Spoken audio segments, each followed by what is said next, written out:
Labas rytas. Taip, esu Sigita iš Nord Security, iš tikrųjų labai didelė dirbtinio intelekto gerbėja, bet tuo pačiu esu ir kibernetinio saugumo ekspertė, tai jeigu jums prieš tai buvusi paskaita buvo nuobodi, tai dabar laikykitės. Šiandieną mano tikslas ir mano misija yra papasakoti jums apie keletą dirbtinio intelekto grėsmių ir norėčiau, kad pabaigoje šitos paskaitos išsineštume 3 dalykus, kuriuos aš manau, kad šitoj temai turėtų žinoti kiekvienas. Ir žinoma, kalbėsim apie tai, koks pasaulis yra dabar, ką daryti su tuo dirbtiniu intelektu, kaip su tuo tvarkytis ir kaip gyventi ir būti atspariems. Tačiau visų pirma, kadangi jau Rokas sakė, šiek tiek primigot, gal pasportuokim, pakelsim rankas. Aš pabandysiu pakomentuoti tiems, kas žiūri internete, suprantama, jūs nematysit, bet ar yra salėje žmonių, kurie atsimena laikus, kuomet internetas nebuvo kiekvienose namuose? 12 rankų turbūt. Gerai, kitas klausimas, gal dabar daugiau bus relatinamas visiems. Kas atsimenate laikus, kada kiekvienam delne, kiekvieno mūsų kišenėje nebuvo dirbtinio intelekto? Man atrodo, čia turėtų būti tikrai visi, nes tokie žmonės, kurie neatsimins tokių laikų, taip aišku, jau yra gimę keletas metų, bet būtent šiais metais pradėjo gimti ta vadinamoji beta karta. Tai yra žmonės, kurie gyvens visą savo gyvenimą dirbtinio intelekto ir automatizacijos amžiuje. Ar jūs ilgitės senų laikų, ar norėtumėt, kad būtų kaip vakar? Ir aš šiek tiek linksinčiau. Bet turiu blogų naujienų, taip jau niekada nebebus, taip kaip vakar niekada nebebus, visada gyvensim skaitmeninėje erdvėje ir gyvensim su dirbtiniu intelektu, dėl to yra keletas dalykų, apie ką reikėtų pakalbėti jau dabar, kad būtumėm tiesiog tam labiau pasiruošę. Tai visų pirma, norėčiau jūs pakviesti apie kibernetinį saugumą, mąstyti šiek tiek plačiau. Žinoma, tai yra techniniai dalykai, techniniai aspektai, apie juos taip pat šiek tiek pakalbėsim. Bet savo darbe kibernetinio saugumo ekspertai susiduria ir su kitom temom ir šiandieną porą jų aptarsim. Tai visų pirma privatumas ir privatumo saugojimas ir tam tikri teisiniai aspektai, kurie taip pat jau tampa vis labiau ir labiau aktualūs ir kuriuos mums reikėtų visiems žinoti. Bet pradėsim nuo kibernetinio saugumo dilemos. Taigi, kibernetiniam saugume dirbtinis intelektas yra įdarbinamas tikrai labai aktyviai iš vienos ir iš kitos pusės. Tai gali būti ir didelė grėsmė, nes gali būti panaudotas prieš mus, prieš vartotojus interneto, bet lygiai taip pat tai gali būti ir įrankis, kuris gali būti panaudojamas mūsų naudai. Tai vėl paprašysiu jūsų įsijungti slaido, nežinau, kaip čia reikia iš tikrųjų tarti, ir visų nusivylimų yra tik 2 variantai atsakymų šį kartą. Tai kaip jūs manote, iš tikrųjų dirbtinis intelektas yra labiau kibernetinio saugumo gynėjas, pagalbininkas mums ar grėsmė? Ir kol balsuojat, kviečiu pagalvoti apie dirbtinį intelektą kaip apie bet kokį kitą įrankį. Tai geresnio pavyzdžio dėl nesugalvojau kaip peilis. Tiesiog peilis, kurį turime visi namuose, tai galime jį panaudoti pjaustyti salotoms ar pasigaminti valgyti, bet lygiai taip pat jisai gali būti naudojamas ir atlikti kažkokiam nusikaltimam. Dar vienas dronas, pavyzdžiui, irgi geras pavyzdys. Tai gali būti dronas, kuriuo filmuojame šventę, ar fotografuojame, ar stebime kažkokius tai gamtosaugos dalykus, bet jis gali būti panaudotas ir karuose, ir kitiems blogiems dalykams. Taip, matau, kad dauguma jūsų galvoja, labai nedidelė dauguma, vos, galima sakyti 50-50, kad tai yra labiau grėsmė negu gynėjas. Tai dėkui už tai, pabandysiu įsigilinti šiek tiek į abu argumentus. Tai visų pirma, dirbtinis intelektas saugumo gynėjas.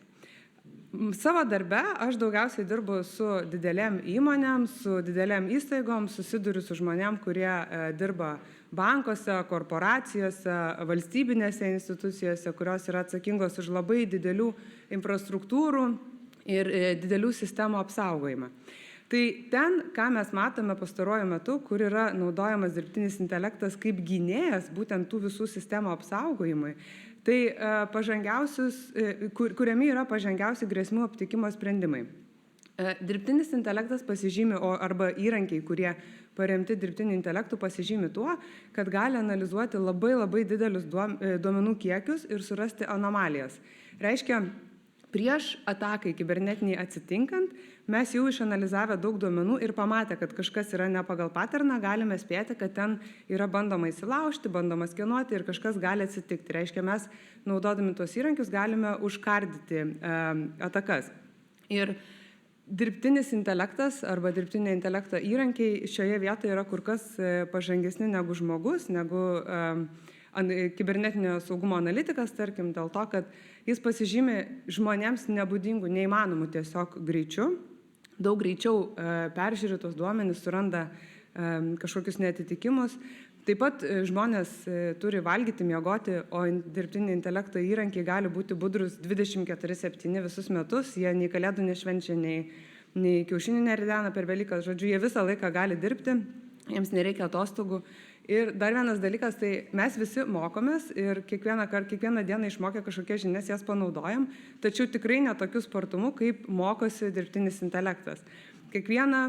Bet kokią informacijos didelius kiekius apdorojęs, jisai apsimoko save ir išmoksta būti dar budresnis ir dar greitesnis aptinkant tas atakas. Bet čia kalbant daugiau yra apie didelės tas įmonės, apie didelės įstaigas, apie kažkokias milžiniškas sistemas. Tačiau kibernetiniam, asmeniniam mūsų kibernetiniam saugume taip pat jau matome kasdien pavyzdžių, kur patobulintą apsaugą sistemose mums užtikrina dirbtinis intelektas. Tai čia yra vienas iš tų pavyzdžių ekrane, matot čia nesvarbu ar per kompiuterį, ar per telefoną, čia yra Google Chrome patobulinta apsauga, kurią užtikrina dirbtinis intelektas, kuri labai aiškiai, labai raudonai įspėja vartotojus, kad šitoje svetainėje gali būti sukčiaujama arba pati svetainė jau yra pavojinga. Nežinau, gal ir jums jau teko susidurti su tokiais, bet nebūtinai taip atrodo, bet būna įvairiausių tokių pranešimų, kurie jau jums parodo, kad kažkas yra negerai. Ir tą jūs kiekvieną dieną galite savo tiesiog telefone matyti. Bet taip, dirbtinis intelektas yra naudojamas ir sukurti atakoms ir tos atakos gali būti vėlgi prieš didelės įmonės, prieš bankus, prieš dar kažkokias įstaigas didelio masto, automatizuotos. Tikrai nėra taip, kad hakeris sėdi su kapišonu, kažkoks žmogus ten su pica ir Coca-Cola ir kažką hakina, tai tą daro dideli kompiuteriai ir dėl to tai gali daryti labai labai sparčiai, labai dideliais kiekiais.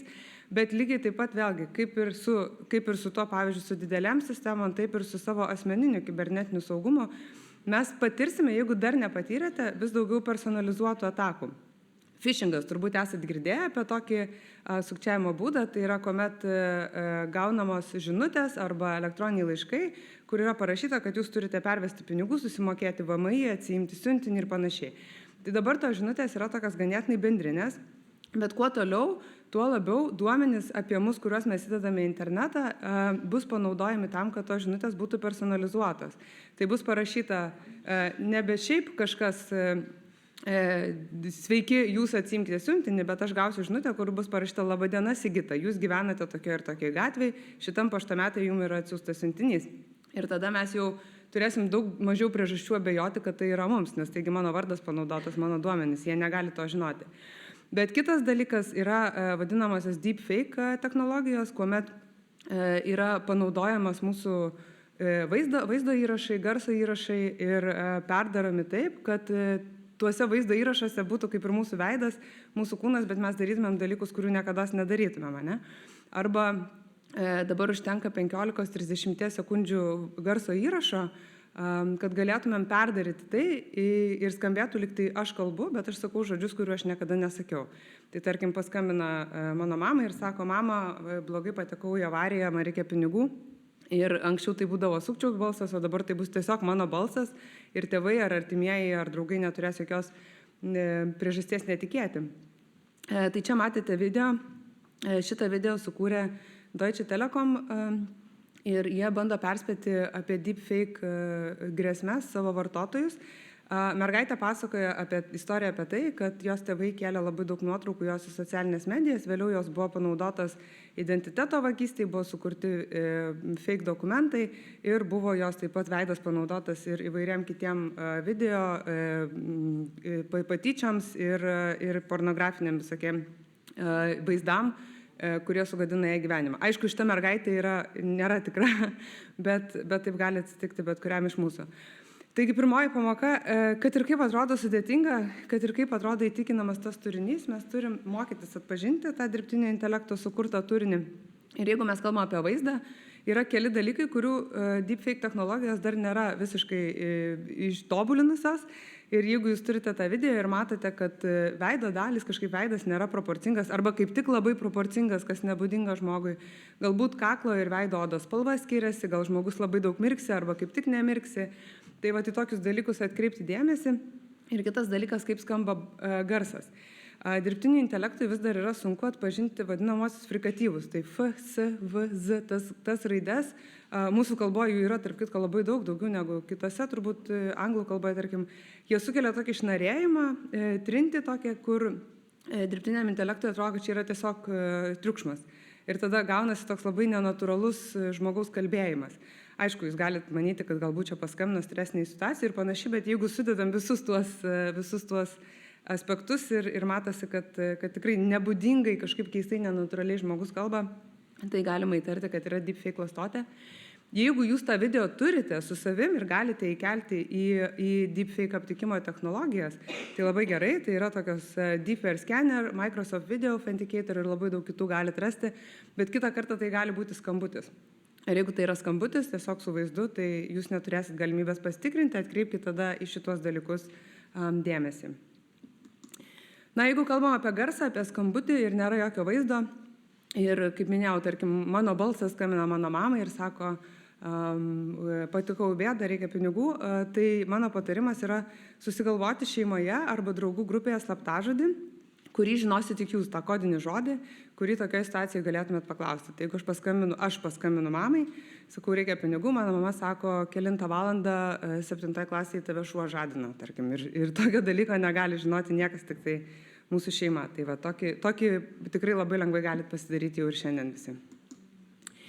Kaip minėjau, tai yra ne tik techniniai aspektai, kibernetinis saugumas apima ir privatumą, ir dirbtinio intelekto amžiuje tą privatumą išsaugoti yra kur kas sunkiau, kyla labai daug naujų iššūkių. Tai visų pirma, aišku, masinis duomenų rinkimas ir tas analizavimas, kuris yra paprastesnis negu bet kada. Taip pat atpažinimo įvairios technologijos, identifikavimas mūsų viešose vietose be mūsų sutikimo. Elgesio numatymas, tai gali būti numatyti, ką jūs norit valgyti, ką jūs norit pirkti, bet gali būti ir pavojingesni dalykai, tarkim, numatyti, už ką norite balsuoti ir taip paveikti ir valstybės likimą. Nuolatinė atmintis, šitą problemą turėjom ir prieš dirbtinį intelektą, dabar tai yra praktiškai nebesustabdomas procesas.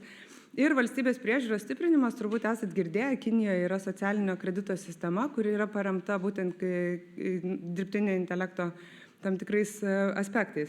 Ir žinau tikrai, ir man pačiai kyla tokių minčių, ir čia sėdintis galvojat, kad aš niekam neįdomus ir kad mano duomenų niekas nevoks ir aš esu tik vienas žmogus, neturiu ko slėpti. Tačiau lygiai taip pat galvoja ir Noel Martin. Noel 17 metų tapo internetinių priekabiautojų auka. Jinai tiesiog kėlė selfius į socialinės medijas ir tos nuotraukos buvo pavogtos, modifikuotos, panaudotos pornografiniams įrašams. Ir jinai 17 metų patyrė tą, jūs įsivaizduojate, dauguma jūsų esat panašaus amžiaus, tai yra didžiulis šokas tikrai ir psichologiškai labai sunku atsigauti ir reputacija. Tačiau jinai tapo teisininkė, aktyvistė ir šitą situaciją išnaudoja tam, kad dabar kovotų pati su tokiu priekabiavimu internete, su netikrų intimių nuotraukų ir video platinimu. Tačiau tai tik tai parodo, kad kiekvienas iš mūsų tikrai galim tapti tokio nusikaltimo auka. Taigi privaloma bandyti suvaldyti informaciją apie save ir riboti, kas ją gali matyti. Socialiniuose tinkluose, visose platformose, kurias naudojat, jūs galite pasižiūrėti nustatymus, nustatyti, kad tai būtų privatus profilis, kad jį matytų tik tai žmonės, kuriais pasitikit, jūsų draugai, jūsų tėvai. Ir kadangi informacija yra dabar tai yra pagrindinė šių laikų valiuta, tai tikrai reikėtų bandyti stengtis ją kuo daugiau pasilikti savo. Nors žinau, kad kartais atrodo, kad jau per vėlu, nes jau ir taip visko prikeliame į internetą, bet vis tiek dar pabandykim šiek tiek pakontroliuoti. Ir paskutinis aspektas yra teisė. Ir galbūt kažkas iš jūsų ruošiate studijuoti teisę, nežinau. Pakelkite rankas, va dar kartą pažaisim tą žaidimą. Yra kas nors, kas ruošiate studijuoti teisę? Ne, visi youtuberiais nori būti. Tai teisė iš tikrųjų šitoje vietoje vejasi technologijas ir ne tik su dirbtiniu intelektu, dažnai su daug klausimų tai būna. Tai įdomu iš tikrųjų, kad iki praėjusių metų vasaros, iki rugpjūčio mėnesio nebuvo jokios reguliacijos, kaip galima ar negalima naudoti dirbtinį intelektą. Tai kokie veiksmai su DI yra leistini neleistini, draudžiami, nebuvo užrašyta teisės aktuose. Ir ES gal nepirmauja dirbtinio intelekto kūrime, bet bent jau pirmauja teisės aktų kūrime ir sukūrė pirmąjį dirbtinio intelekto aktą, tai toks bandymas aprašyti tas teisinės taisyklės, kurios reglamentuoja DI naudojimą. Ir kodėl, aišku, dabar jisai išėjo praėjusiais metais vasarą, tai dar porą metų, kol čia viskas įsigalios, kol įsirašys visos šalys į savo teisės aktus, bet yra keli tokie dalykai, jau minėjau tą Kinijos socialinio kredito sistemą, kuri veikia dėl šitų dviejų principų. Tai dirbtinio intelekto panaudojimas norint manipuliuoti žmonių elgesiu ir veido atpažinimo sistema, kada realiu laiku viešose vietose jūsų elgesys yra stebimas, jūs atpažįstamas ir sufiksuojama, ką jūs padarėte.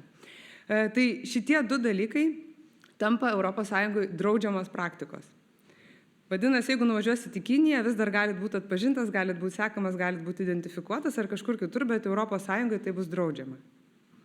Yra dar keli tokie papildomi dalykai, kuriuos pastebėsim tikrai savo kasdienybėje. Tai pirma, dirbtinio intelekto technologijos, kurios skirtos bendrauti su žmonėm, tai tie chatbotai kažkokie, ar jeigu kažkur tai bandom gauti klientų aptarnavimą, turės būti pažymėta. Tai mes turėsim būti informuoti, kad bendraujame ne su žmogumu, o bendraujam su dirbtiniu intelektu. Nors ir dabar jau galim šiek tiek, kad jaučiam, galim atspėti, kada tai nėra tikras žmogus, bet kadangi tas intelektas tobulėja, tai priartės prie tikro bendravimo turės būti pažymėta. O kitas dalykas yra apie deepfake tą turinį. Jisai gali būti nebūtinai piktybinis, yra įvairiausių kitų panaudojimo būdų tos technologijos ir visi dirbtinio intelekto pagalba sukurti garso, vaizdo įrašai kitos medijos turės būti pažymėti, išskyrus, jeigu tai yra naudojama meno tikslams, meniniai kažkokiai saviraiškai ir moksliniams tyrimams. Kodėl visą šitą mums reikia žinoti? Aš manau, kad bet kokioj srity, ne tik dirbtiniam intelektui, žinoti savo teisės yra labai svarbu, kadangi mes turim žinoti, kuomet su mumis yra elgiamasi netinkamai, nesąžininkai, gebėti tai raportuoti, bet lygiai taip pat mes ir turim žinoti, ką mes galime daryti su dirbtiniu intelektu, kadangi nežinojimas neatleidžia nuo atsakomybės. Tai suvokimas, kaip dirbtinis intelektas paveikia mūsų kasdienį gyvenimą vis labiau ir labiau ir žinojimas, ką yra galima, ką draudžiama, ką leisina daryti, mums padės tiesiog prisitaikyti prie tų technologijų lengviau ir priimti informuotus sprendimus ir nesuklysti kažkur. Bet aktai yra labai nuobodus, tai yra labai dideli ir sudėtingi dokumentai, taigi grįžtam truputėlį prie Roko patarimo prieš tai duotą, kaip galima supaprastinti informaciją ir pasitelkti dirbtinį intelektą, kad mums kažkaip paprasčiau ir glaučiau viską papasakotų. Tai aš irgi paprašiau, kad ES dirbtinio intelekto aktą sutrumpintų man tiesiog ir pabrėžtų pagrindinės mintis. Dirbtinis intelektas be jokios abejonės tai padarė labai lengvai. Ir tada dar pasidomėjau, tai kiekgi laiko užtruktų paprastam vidutiniam žmogui perskaityti tą jo sukurtą tekstą, tai vidutiniškai užtruktų 2 minutės. Tai man atrodo, mes visi turim dienoj 2 minutės, turim 7 valandas skrolinimui, tai man atrodo 2 minutės tikrai turim tam, kad pasiskaitytumėm kažkokius pagrindinius principus, kurie tikrai vis labiau ir labiau lems mūsų gyvenimą. Tai žadėtos 3 pamokos. Jeigu parsinešit šituos 3 dalykus namo ir aptarsit su šeimos nariais ar su draugais, tai būsiu labai patenkinta. Reikia nuolat mokytis atpažinti DI sukurtą turinį, kad ir kai tai būtų sunku.